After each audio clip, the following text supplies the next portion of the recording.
I see founders obsessing over equity and partnerships. Some people say 50-50 is bad, better do 51 and 49, but that's actually not what kills partnerships. The real killer is actually this: expectation management over time. And it took me more than 10 years to learn this. And now my new venture is a software as a service company that I run with my partners, and we just hit 6-figure run rate just after 4 months of starting it. Partnerships are important for me because my venture studio actually works with non-technical partners. That's how we make money. And this also is the reason why I came up with 25 questions that I now ask every partner who joins us. These are the hard questions, and answering them honestly might show you where a business might break in the future. This is probably the most important video I make here on this YouTube channel. Okay, here are the questions. You can take a screenshot now and now, but there's also a link below where you can just download them. So let's go through each bucket. We have goals, which is the foundation of the partnership. Why do we even want to do this? Then we have a current status, which is very important to really gather what the situation is of every co-founder. Then there's a bit of a plan so that we agree on how to make the first dollar, how to get to the MVP status. And then we're talking about what happens after. What if something breaks? What if something gets better? And then we have the worst case. As I said, I have the full filled out sheet from one of my partners here. I'm just gonna go through the questions so you see how I answered them and what's important. It's important that we really acknowledge why we want to do this and what's the payout, because we all have different things we want in life. You need to know what you want, and you also need to know what the partners want.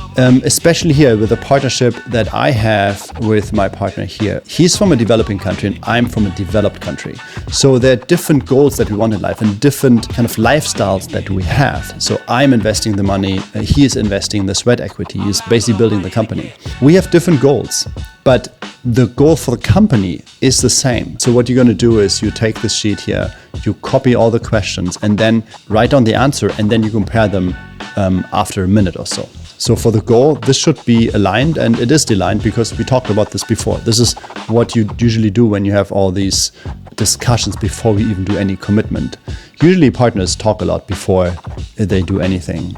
So that should be clear, and for us it is. We also need to see what's the breaking point. So what if this thing doesn't hit the goals that we want? What is a minimal thing that we'll be fine with? Having a minimum goal kind of shows you when is the exit point for a partner. Let's assume I make a software as a service and my freelancer rate would be, let's say, $1,000 every day. But if I could only make $1,000 by working like a week or like part-time on something, it might not be worth it. So we need to set what's the minimal goal and how long do we want to endure this. We get to this later. Then also we set the hell yeah goal, which is this would be really cool if you could reach it, and ideally it should be realistic.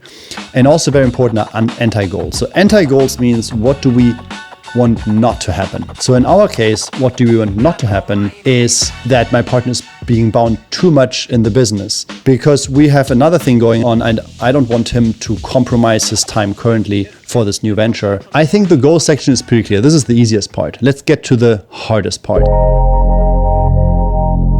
The hardest part is for sure the current status. So first, I want to make sure you are aware of where your partner stands in their life. What are the finances and the existing commitments? So, for example, if you don't know that the partner actually has a job that takes 10 hours per day and there's not much room they can do for his side hustle or for a new partnership, you need to know this. Their partner has financial struggle. You don't know about this. This might break it.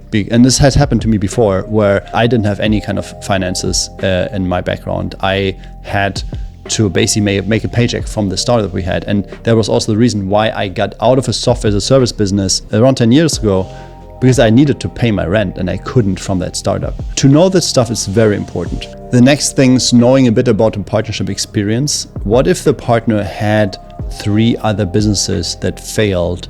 And if that happened, it might be good to touch base with those old partners and see what they have to say. And if someone doesn't have partnership experience, you need to have ideally some pointers where you know this person is ethical, this person has endurance to stick to this. Very important questions: who's doing what? I think usually those things are clear, but sometimes they are not. So Sometimes people go into these 50-50 partnerships where they are thinking they do everything together and they don't have a clear separation of what each person should do.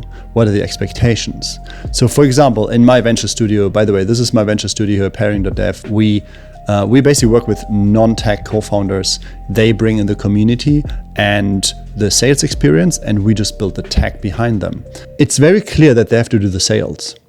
But I've met startups where this is not clear, where both people thought they would just do the technical part, or nobody thought about marketing, and then this is bound to fail. This is also an interesting question. What are the boundaries? So I had a partner who asked me, Till, where are you? I like to be location independent. I like to work from wherever I want. And a partner asking me where I am and Till, come back here, I need to talk to you, or stuff like that.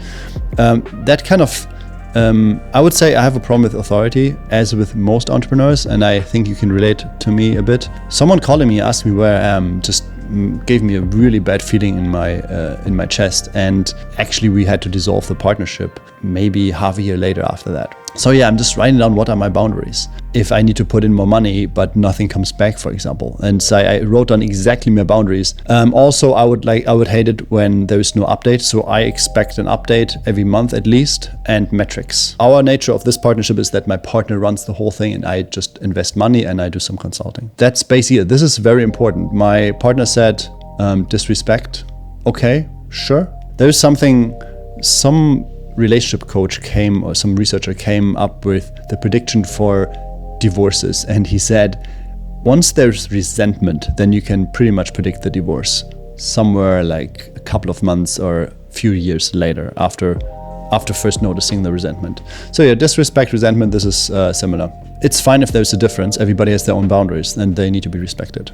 This is probably the hardest question of it all. Hidden agendas. And I've seen this from other partnership videos.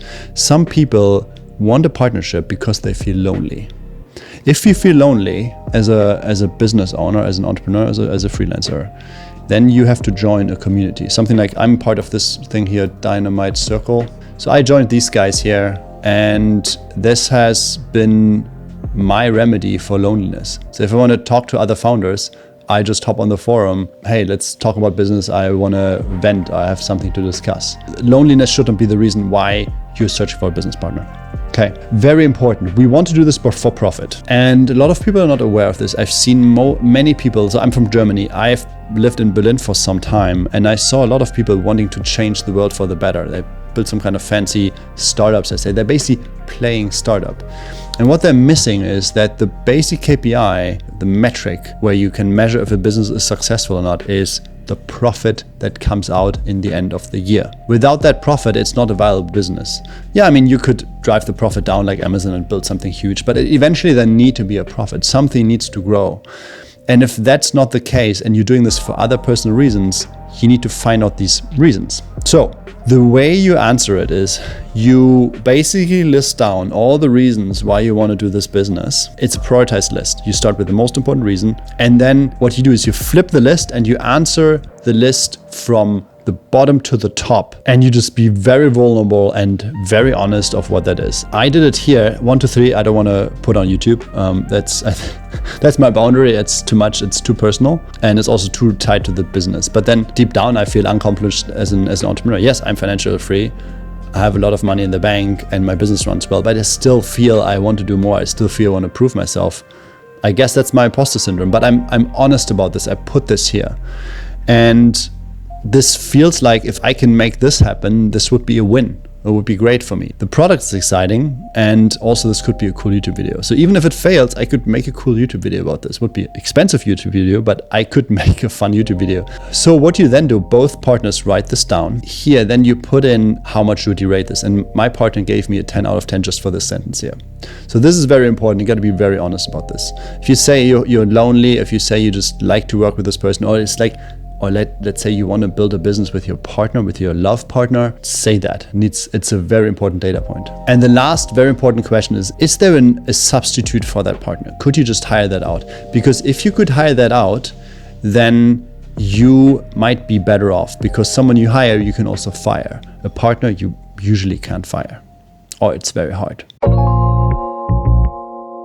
next bucket is going from 0 to 1. So how do we get to the first break-even point? How do we get to a point where this product is proven? And this is the hardest because a friend of mine, a French guy who runs a couple of companies here locally, he said, once money comes, everything is easy. Every partnership is easy, just distribute the money and grow it. So important here is that we exactly write down what's the marketing plan, because if you forgot it, or if there's a dissonance between both, one person thinks, oh, it's going to grow organically, and the other person thinks, oh, well, I thought this guy's actually doing sales. This might bubble up. And risk as well. Do we want to see each other? This is also super important to be clear. How much time, how much many resources do we put in, and how do we handle risk and expenses?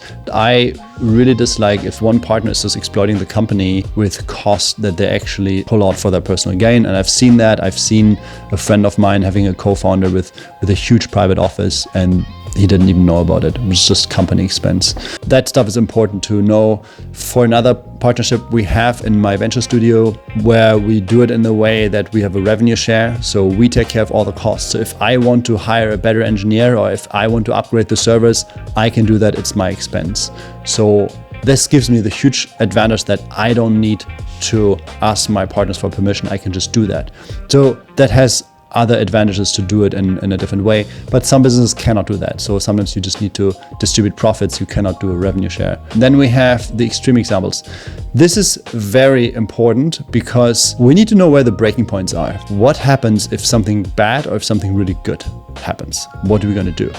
So if the product development takes longer, what if it's much more expensive? I had the case with a friend who is a marketing expert, and we tried to make a software as a service in the hiring space. We both agreed on $3,000 as a total spend, which is super low, I know, but nowadays it would be reasonable. You can vibe code a lot.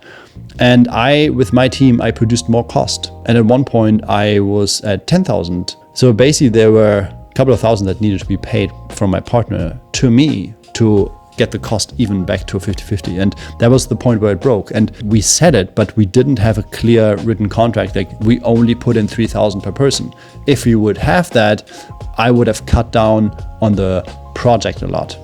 So that was definitely my failure of not writing this down. Then very important, what if someone just stops working? So if someone stops working, can you hire this thing out? Is this business still viable? For us, for example, right? And I told you, we are working with non-tech founders who have an audience and who know how to sell. If they would stop working, usually that's fatality for my business.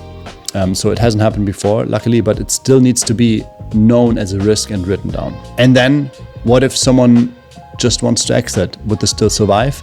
I had a partnership, probably, I think that was my second partnership with, we had a software agency with a partner in Germany, and I wanted to exit. And I said, I'm going to waive my salary, move it down to zero, and I'm happy to unwind this thing. Did it survive? No, it did not. My partner closed the company, and I still respect him for that.